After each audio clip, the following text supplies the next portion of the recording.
शुरू हुआ मेरा रील्स बनाना। अपनी साड़ी को तो मैं संभालते संभालते नागिन डांस करती ही रहती हूँ, कोई बात नहीं। शिवम लेकिन वैसे ही शर्मा जाता है और नज़रें फेर लेता है, उसका तो क्या ही कहना। अरे इस देखो छोटे से बच्चे को, आया ट्रक से मुझे उड़ाने। मैंने बोला भाई देख ले, लोग रेड लाइट वो लाल चुन्नी फेरते हैं, पर मैं तो अपनी पीली साड़ी पहन कर आई हूँ जुल्फ़े फहराते हुए।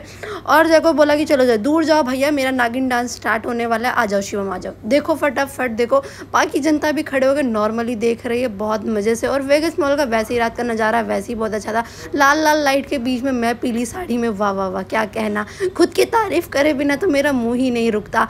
और ये देखो हमारे शिवम भाई तो भाई एक्सप्लेन करते रहते हैं कि देखो लाल परी, मतलब आप पीली साड़ी में लाल लाइट आ रहा है, तो हम लोकेशन ढूंढते ढूंढते मॉल के बीचों बीच जा रहे हैं, ठीक है वहाँ पे। लेकिन चलो हम चले तो गए, लाल लाइट से तो बच गए, लेकिन देखो पीछे बैकग्राउंड इतना बेकार लग रहा था। फिर मैं और हाथ झुलाते हुए मैंने कहा नहीं भाई नहीं, मुझे रील्स नहीं बनानी, यहाँ तो बिल्कुल नहीं बनानी, मेरा लोकेशन बहुत बेकार लग रहा है यहाँ से। तो अब कैमरा सेट करते करते फ़िल्टर लगाना तो बिल्कुल ही इंपॉर्टेंट होता है। फिर भी मेरा मुंह लटक गया कि यार मेरी रील्स नहीं बन पा रही थी। ऑलरेडी मुझे इतना टाइम हो गया था आए हुए और मुझे बहुत गुस्सा आने वाला था। बस मेरा यही शुक्र था कि मैं अब, एक तो ये ऊपर से मेरी साड़ी है भगवान, इसको तो संभालते संभालते मेरा दिन ही नहीं रुकता, ख़त्म ही नहीं होता।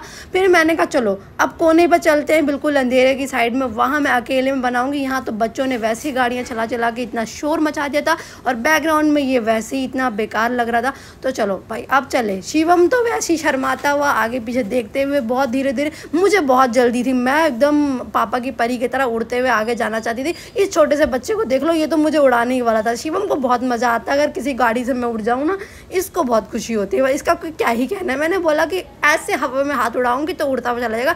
और मेरी ये साड़ी और ये बैकग्राउंड भाई, यहाँ पे मैं खुश हो गई। लाइटिंग बहुत अच्छी है, उछलते उछलते मैंने कहा यहाँ शुरू करो मेरी रील्स। अब मुझे आने वाला बहुत ज़्यादा मज़ा। मैंने अपना पल्लू को यूँ लहराया और अपनी चूड़ियों को बजाया। मैंने कहा अब मज़े से बस म्यूज़िक को फील करते रहना है और बस मस्त मस्त मस्त। नागिन डांस के अलावा भी मैं और भी बहुत अच्छी कमरियाँ मटका लेती हूँ, लेकिन अब शुरू ही करने वाले थे। मैंने शिवम को बोला लगा लो फ़िल्टर, नहीं तुम नहीं बचोगे, अब तो तुम गए। लाइट ऑन हुई, कैमरा ऑन हुआ, फ़िल्टर लगाया और बैकग्राउंड देख लो, वाओ क्या लग रहा है।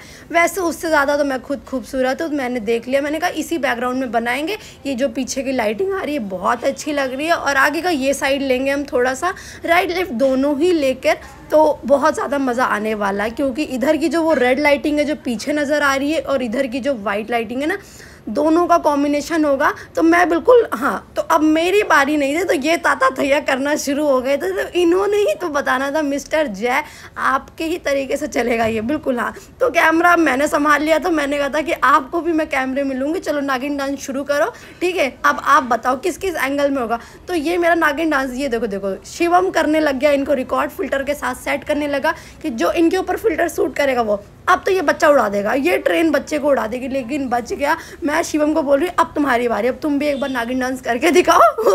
वो सोच रहा है कि वो डरा के भगाएगा, लेकिन ऐसा कुछ नहीं हुआ। अब देखो भाई, मैंने कहा लो दोबारा से तुम कैमरा पकड़ो।